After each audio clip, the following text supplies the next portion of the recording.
Hello, ladies and gentlemen, and we're back. Well, it seems that She Hulk is, deceased, no longer available, permanently canceled forever. How could we possibly be surprised when, you make a show specifically degrading men pretty much 80 to 90% of the time, and having the writing also be 100% terrible? It's almost like if you tell people not to watch your show, and on top of that, degrade your pretty much a good chunk of your audience, and being incredibly sexist, that your show is going to do amazingly well. Newsflash for you, it's not. Well, let's get straight into the article here, because, yeah.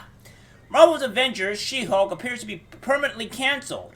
According to ex-Pewter and trusted Marvel's Avenger leaker Miller Ross, claimed the studio scrapped plans to add She-Hulk to its roster of playable characters. Ross explained that the development for the Eternity-turned superhero was plagued with problems, with accidental leaks and internal restructuring repeatedly delaying She-Hulk's release. The absence of She-Hulk specifically has long haunted Marvel's Avengers, with multiple accidental confirmations this past year of not only her presence in the pipeline, but also the identity of her voice actress, Bajos. Ross wrote, sources telling me that She-Hulk was in active development in late 2021, but most of the external partners was shelved when Avengers shifted entirely in-house under design lead Brian Wagner, a byproduct of the existing long-term strategy being overhauled. Ross further reported that Crystal Dynamics originally planned to wait for a better opportunity before it restarted production on She-Hulk. He continued, the intention was to resume work on the character at a time when the team had sized up and couldn't support development at a scale large enough to create wholly original gameplay after a period of smaller content drops and onboarding improvement to demonstrate the title's worthiness of further capital injections. Suffice to say, this did not ultimately come to pass. She-Hulk delays. The report supported Ross's previous claims that Crystal Dynamics was forced to delay development on She-Hulk after it experienced major shortages in its budget and manpower. Ross claimed She-Hulk was supposed to make her in-game debut in 2021, but developers instead chose to relocate vital resources to improving Marvel's Avengers multiplayer experience and the development of Jane Foster, aka the Mighty Four. Ross additionally revealed he remained skeptical of the game's overall future, with the leaker stating that he wasn't sure Marvel's Avengers would reach version 4.0 due to its low player count. The Winter Soldier arrives. Marvel Avengers previously added Bulky Barnes, aka the Winter Soldier, to its roster of playable heroes with a release pack of 2.7. Crystal Dynamics additionally revealed the American veteran turned Soviet assassin was voiced by Scott Porter, who previously portrayed the Winter Soldier alongside other Marvel characters in several hero video games. Trap Patch 2.7 also added a new challenge with a cloning blab Omega level threat, blah blah blah blah blah blah. And we have Marvel's Avengers seemingly cancel She-Hulk expansion. You want to like her when she's angry. Well, we've already heard that Marvel's Avengers is circling the drain. It sounds like it's the planned She-Hulk expansion has been given a lethal dose of radiation. Blah blah blah. So, apparently this is a game, which is also canceled, but it says, like, Marvel, is Jessica Gao to blame for She-Hulk's absolute failure?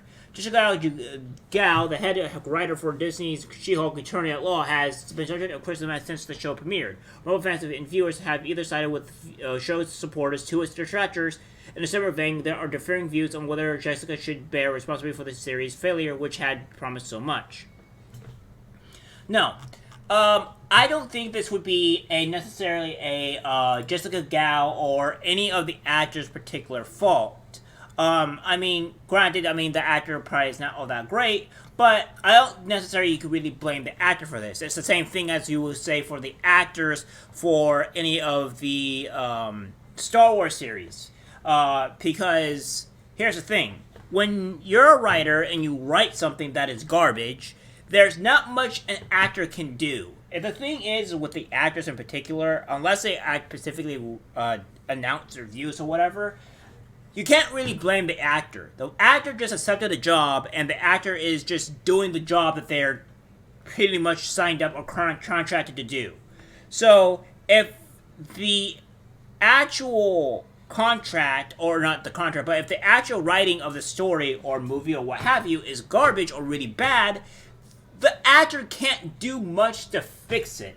I mean, you could have like Morgan Freeman, but even if the movie is bad, that means he can do his best. He can look the best that he possibly can, but it won't necessarily save the movie. So that's pretty much the case here. This is part of the reason why when you see a lot of these actors, high-profile actors, you don't really see them in a lot of movies that are particularly, well, I guess you could say, bad. Because, obviously, if they're in a bad movie, you can't really say that, like, it's going to make the actor look bad because the movie is just horrible, right? So, you're going to put them in a movie that's going to make them at least look decent, if not good, and then the actor can make that more come to life, whether or not they're good or not. So, I can't really blame the actor for this, because, again, it's not really her fault, or any of the actors' fault. And, again, I would most likely blame it to where, if you're gonna hate a certain group of population, and you have people that obviously are gonna horrendously disagree with you, and then on top of that, like, you start blaming your fans and going and attacking your fans, etc., and whatnot, of course your show or your movie is going to fail. It's not going to do good. It's just like me going out to my YouTube subscribers and whatever and saying like, oh, you guys are all terrible, which you're not, and I think you don't deserve to watch my content. That's dumb and stupid, and I wouldn't do that. Why would I talk to my subscribers that technically make me grow and make the channel that I have really attack them? I mean, that's just stupid. I'm attacking my audience. I'm attacking the people that is making the person I am today, and it's judging my way of life. They are supporting me. When you remove that, guess what happens? You don't actually get supported. You proceed to fail. Now, obviously, I think everybody makes mistakes here and there, right? I mean, it's going to happen. We're all not perfect in this world. But, again, you deliberately went and did this. You deliberately went and did all these things, and then you add, like, cringe stuff like twerking into your show, and then you think that's going to draw in an audience. We're not 12 here, alright? We're like, this is not going to work. So, again, these people want to think that, that she is the reason why that she did that this happened. Or do they do the characterization for She Hulk? Well, again, I can't really say that Jessica Gao can really be like, do the correct characterization for English characterization for She Hulk, because again, it's all part of the script. And if the script was bad and didn't portray She Hulk as what it should be, like, say for instance, here's the script, and this is the original script and the actual canon script. Then you have another script, which is not a canon script, and she goes off of the non-canon script.